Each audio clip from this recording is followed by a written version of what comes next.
तो वो केस सुना नहीं, उन्होंने हाई कोर्ट के जज ने सुना नहीं और डिसमिस कर दिया। डिसमिस करने के बाद हम लोगों ने चिंतन मंथन किया कि आखिर क्या किया जाए। आज जब संविधान है तब हम बौद्ध अपनी अलग पहचान आइडेंटिटी नहीं बना पा रहे हैं, और जब संविधान नहीं रहेगा तब तो हम मांग भी नहीं कर सकते।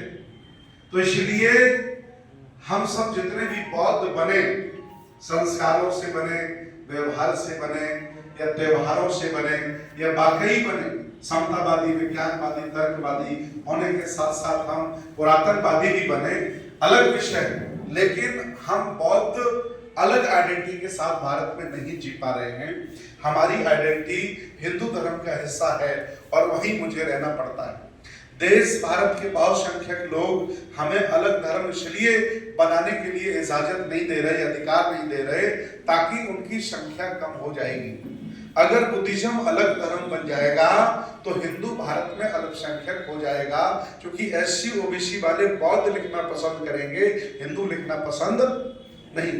इसलिए ये लोग जानबूझ करके पेच पर डाले हैं और हम लोगों को बौद्ध अलग नहीं होने दे रहे।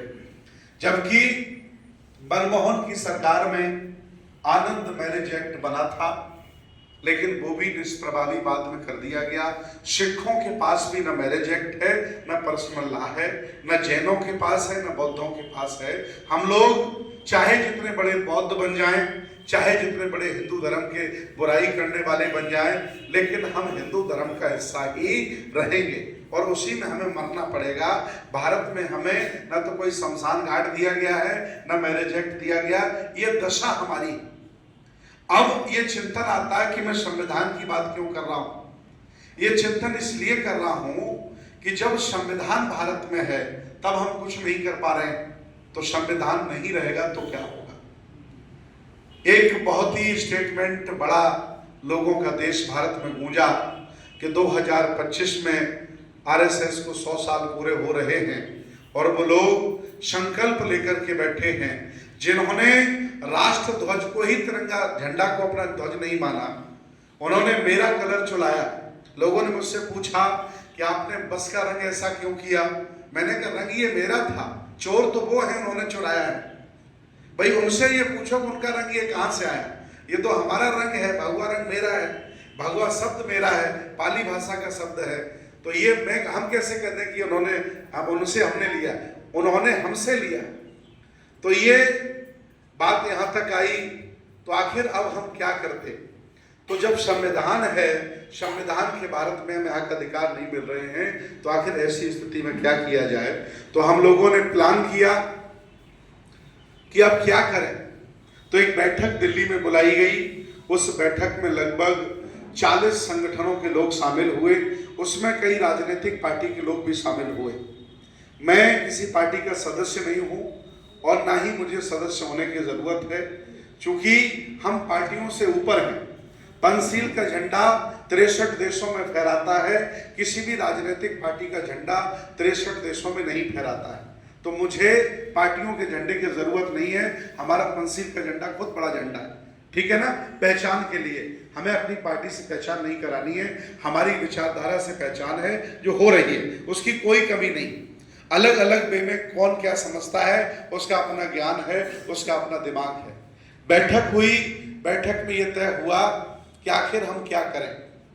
तो मैंने ये प्रस्ताव रखा कि जिस संविधान के खत्म होने की आप चर्चा करते हो, जो संविधान हमें सब कुछ देता है, जिस संविधान की बदौलत 75 साल में हमारे चेहरे पर चमक आई। 75 साल पहले का अपना इतिहास देख लीजिए, कितने घर लोगों के पक्के थे, कितने घरों में नौकरियां थी, कितने घरों में मार्बल लगा था, कितने ब्रांड के आप खाना खाते थे, कितने ब्रांड के आप कपड़े पहनते थे, आपको सब पता चल जाएगा संविधान के पहले के भारत में। तो लिहाजा उस बैठक में यह तय हुआ कि पहले यह तय हो कि संविधान के दुश्मन कौन है। ये जो लोकतंत्र है, ये जो संविधान है, इसके दुश्मन कौन कौन है। तो बड़ी डिबेट हुई। उस डिबेट में लगभग 250 लोग शामिल थे। तय किया गया कि इस देश में संविधान के 6 दुश्मन हैं। मैं 6 दुश्मनों की चर्चा आपके बीच करता हूं जिनसे हमें लड़ना पड़ेगा।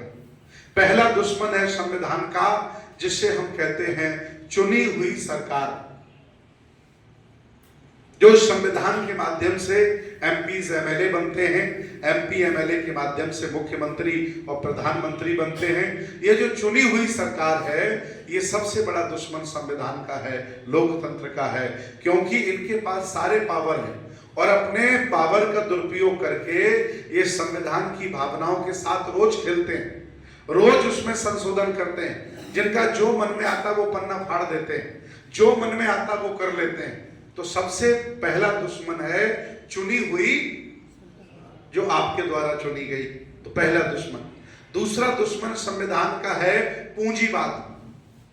पूंजीवादी व्यक्ति कभी भी नहीं चाहता कि मेरा जैसा घर बना है वैसा ही मेरे मजदूर का बने।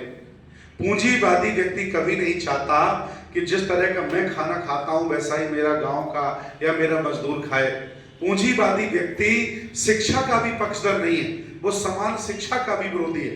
वो कभी नहीं चाहता कि जिस स्कूल में मेरे बच्चे पढ़ रहे हैं उसी में मेरे मजदूरों के बच्चे पढ़े। तो पूंजीवादी का ये डिफेक्ट प्रॉब्लम ये पूरी दुनिया में।